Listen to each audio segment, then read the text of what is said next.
তো যে ভয়টা পাচ্ছিলাম সেটাই কিন্তু আলটিমেটলি রেজাল্ট হয়ে দাঁড়ালো, সেটাই কিন্তু আলটিমেটলি ফলপ্রসূ হলো। কি ভয়? যে ভয়টা পাচ্ছিলাম যে রিক্রুটমেন্টটা এত সুন্দরভাবে প্রোগ্রেস করছে, এত সুন্দরভাবে এগোচ্ছে, এর এগেইনস্টে একটা কেস না হয়ে যায়।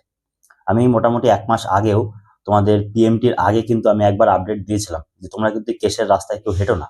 এতে কিন্তু আল্টিমেটলি তোমাদের সবারই ক্ষতি হবে। কারোর কিন্তু ভালো বা লাভ কিন্তু আমি এখানে দেখতে পাইনি।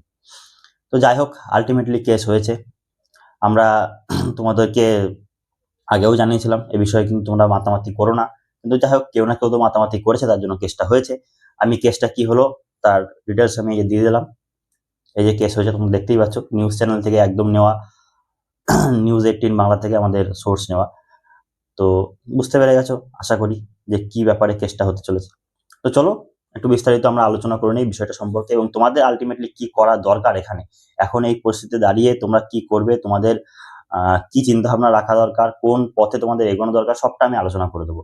দেখো, মেইনলি কেসটা যেটা হয়েছে সেটা হচ্ছে WP যে ক্যাটাগরি ওয়াইজ ভ্যাকেন্সি রিলিজ করেছিল, সেই ক্যাটাগরি ওয়াইজ কিন্তু কোনো রকম কাট আপ বা কোনো রকম লিস্ট কিন্তু প্রকাশ করেনি। কাট আপ অবশ্যই প্রকাশ করেছে, কিন্তু কোনো রকম লিস্ট কিন্তু প্রকাশ করেনি। তো এই 60,000 জন যে ক্যান্ডিডেট যাদের যে লিস্ট প্রকাশ করা হয়েছে, সেখানে কিন্তু সেপারেট ক্যাটাগরি ওয়াইজ মেনশন করা হয়নি। তো আমার যতদূর ধারণা এটা কোনো মেজর ইস্যু না, এই ইস্যুটা সলভ হয়ে যাবে এবং এটা তোমাদের কেসটা রিমুভ হয়ে যাওয়ার প্রবণতাটাই বেশি। এবার কেসটা এখন উঠেছে অনারেবল জাস্টিস সৌগত ভট্টাচার্যের বেঞ্চে এবং তিনি আশা করি কি রায় দেয় দেখা যাক। 3রা ফেব্রুয়ারি আগামী হিয়ারিংয়ে রয়েছে এবং 3রা ফেব্রুয়ারিতে তোমাদের আমাদের রাজ্য সরকারকে এবং পিআরবিকে বলা হয়েছে যাতে তারা সমস্ত ডিটেলস এখানে প্রডিউস করে। আশা করি এই ডিটেলসগুলো প্রডিউস করে দেওয়া হবে, কারণ এখানে মেজর কোনো ইস্যু নেই বলে আমার মনে হয়। যদি মেজর কোনো ইস্যু না থাকে, তোমাদের রিক্রুটমেন্ট যেমন প্রোগ্রেস হচ্ছে তেমন প্রোগ্রেস হবে। এখন সব থেকে বড় প্রশ্ন, ইন্টারভিউ কি বন্ধ হয়ে যাবে? না, একদমই না। ইন্টারভিউ তোমাদের যেমন চলছে সেরকমই চলবে। তোমাদের সবার কাছে আমার একটাই অনুরোধ যে এই সমস্ত নিউজগুলো আসছে এগুলোকে নিউজ হিসাবেই নাও। আমি তোমাকে নিউজটা দিচ্ছি তোমার জ্ঞাতার্থে, আমি তোমাকে ভয় পাওয়ানোর জন্য বা তোমাকে ডিমোটিভেট করার জন্য দিচ্ছি না। তুমি বিষয়টাকে একটা নিউজ হিসাবে নাও এবং সব থেকে বড় বিষয় যেটা, সেটা হচ্ছে তুমি তোমার ইন্টারভিউ যেমন আছে সেরকম প্রকাশ করো। দেখো, এখানে কয়েকটা জিনিস আমি বলবো, সেটা হচ্ছে প্রেমানন্দ মহারাজকে তোমরা সবাই চেনো, আমরা সবাই তাকে শুনি। তো তার বক্তব্য অনুযায়ী তিনি বলেন যে আমরা কোনো একটা বিষয় ভাবার থেকে যদি কোনো একটা বিষয়ে কাজ বেশি পরিমাণে করি, তাহলে আমরা সাফল্য কিন্তু খুব তাড়াতাড়ি পাবো এবং খুব দ্রুত পাবো। তার জন্য আমাদের কি দরকার? তার জন্য কেস হয়েছে, কি হবে না হবে এই সমস্ত চিন্তা ভাবনাগুলো মনের মধ্যে নিয়ে নিজেকে ডিমোটিভেট করে তো কোনো লাভ নেই। আমাকে তাহলে কি করতে হবে? আমাকে তাহলে যেটা করতে হবে সেটা হচ্ছে আমার কর্ম করতে হবে। আমার কর্ম কি? আমার কর্ম এখন ইন্টারভিউ দেওয়া। ইন্টারভিউটা যদি আমি ভালো করে দিতে পারি, ইন্টারভিউটা যদি আমি ভালোভাবে পাস করতে পারি, আমার রিক্রুটমেন্টে যাই হোক না কেন, যে কেসই হোক না কেন, যেদিন রিক্রুটমেন্টটা ফ্রেশ হবে, রেজাল্টটা পাবলিশ হবে, সেদিন তো সেই পাবলিশড লিস্টে আমার নামটা থাকবে। হ্যাঁ কি নেই? তো সেই জায়গা থেকে দাঁড়িয়ে এই সমস্ত বিভিন্ন নিউজগুলোকে তোমরা নিউজ হিসাবেই নাও। তোমাদের জ্ঞাতার্থে এগুলো দেওয়া, তোমাদেরকে কোনো রকম ভয় পাওয়ানোর জন্য নয় বা ডিমোটিভেট করে দেওয়ার জন্য নয়। তবে নিজের ইন্টারভিউ খুব সুন্দর করে দাও, খুব ভালো করে দেখাও। দেখো, এটা কথাটা অবশ্যই ফ্যাক্ট যে 60,000 জনকে যে ডাকা হয়েছে, 60,000 জনের পরে এখন হয়তো খুব বেশি হলে তার 50% বা 60% মতো বেঁচে রয়েছে। তো এই যে এই সংখ্যাটা সবাই তো চাকরি পাবে না। এটা সত্যি কথা, একদম সত্যি কথা, সবাই চাকরি পাবে না।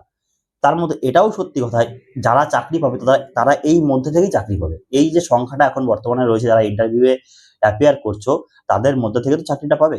এর বাইরে তো চাকরি পাবে না। তো কাজেই তোমাকে পজিটিভ ভাবে ভেবে চলতে হবে। কি ভাবতে হবে যে এই যে 12,000 আছে, 12,000 এর মধ্যে একটা সিট আমার। এই সিটের মধ্যে আমার নাম আছে। আমি বাদ যাব না। আমি ভালো করে ইন্টারভিউ দেবো। আমি ভালো করে রিক্রুটমেন্টের প্রসেস অব্দি, শেষ প্রসেস অব্দি থাকবো এবং আমার নাম ফাইনাল লিস্টে আসবে। এটা হচ্ছে তোমার পজিটিভিটি। এই পজিটিভিটিটা যে শো করাতে পারবে, সেই এই ফিল্ডে টিকবে। দেখো, এই কম্পিটিটিভ ফিল্ডটা না একটা মায়াজালের মতো। এখানে একটা এক্সাম হতে না হতে আরেকটা এক্সাম চলে আসে। আবার ৩-৪ বছর পর একদম সেই খরা, কোনো শূন্যতা, একদম কোনো রিক্রুটমেন্ট নেই, কিচ্ছু নেই। একদম খরার মধ্যে পড়ে থাকে। তো সেই জায়গায় দাঁড়িয়ে যখন এখন রিক্রুটমেন্ট গুলো পরপর আসে, দরকার নেই ভাই, তোমার যদি মনে হয় যে এটা আমি ফেল করে যাবো, ও ফেল করে যাচ্ছে, ফেল করে গেছি, যখন রেজাল্ট আসবে তখনকার কথা বলছি। সামনে কেপি আছে, তারপরে আবারও রিক্রুটমেন্ট আসছে। এই জায়গাটাই এরকম, এখানে তোমাকে পড়ে যেতে হবে, এখানে তোমাকে একটা জায়গায় গিয়ে হার মেনে নিতে হবে, তারপরে আবার উঠে দাঁড়াতে হবে। আবার ওখানে গিয়ে আবার পরের দিন সকালবেলা সেম ভাবে প্রোগ্রেস করতে হবে, সেম ভাবে সামনে এগোতে হবে। এইটাই কম্পিটিটিভ ফিল্ড, এইটাই কম্পিটিটিভ ফিল্ড। তো আশা করি তোমরা সবাই আজকে টপিকে আলোচনা সম্পর্কে বুঝতে পেরেছো। তো যে কেসটা হয়েছে এটা সম্পর্কে বিস্তারিত আপডেট যদি কোনো আসে তাহলে আমি অবশ্যই তোমাদেরকে প্রোভাইড করার চেষ্টা করব। আপাতত আমার যেটুকু মনে হচ্ছে ক্যাটাগরি নিয়ে কেস, ক্যাটাগরি নিয়ে এমনিতেই বহুত ক্যাচাল হয়ে গেছে। অ্যাকচুয়ালি এখানে পিআরবিকেও একটু ধ্যান রাখা দরকার।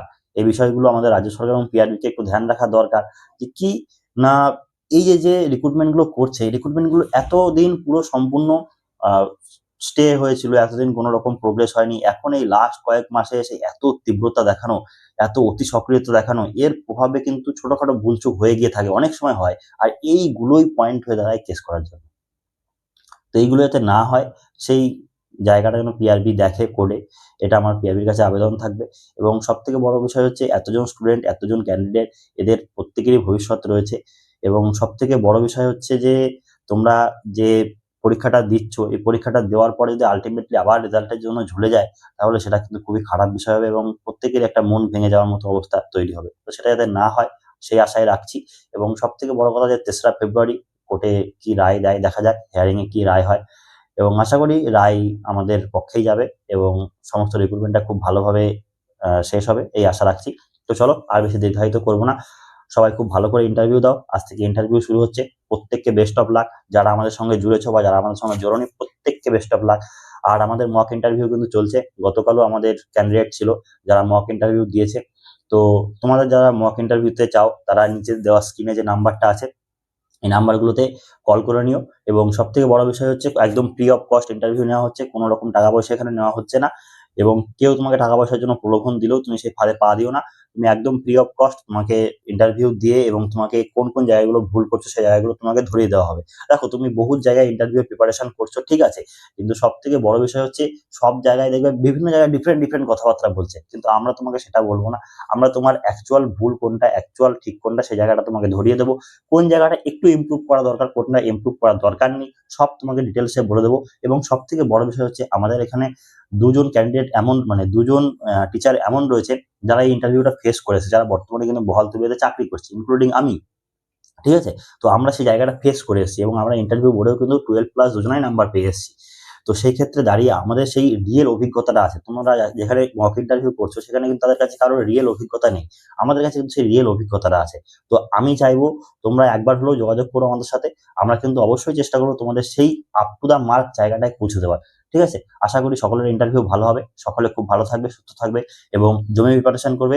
চলো আবার দেখা হচ্ছে কোনো একটি ভিডিওতে, কোনো একটি নতুন পর্বে। ততক্ষণ জয় হিন্দ।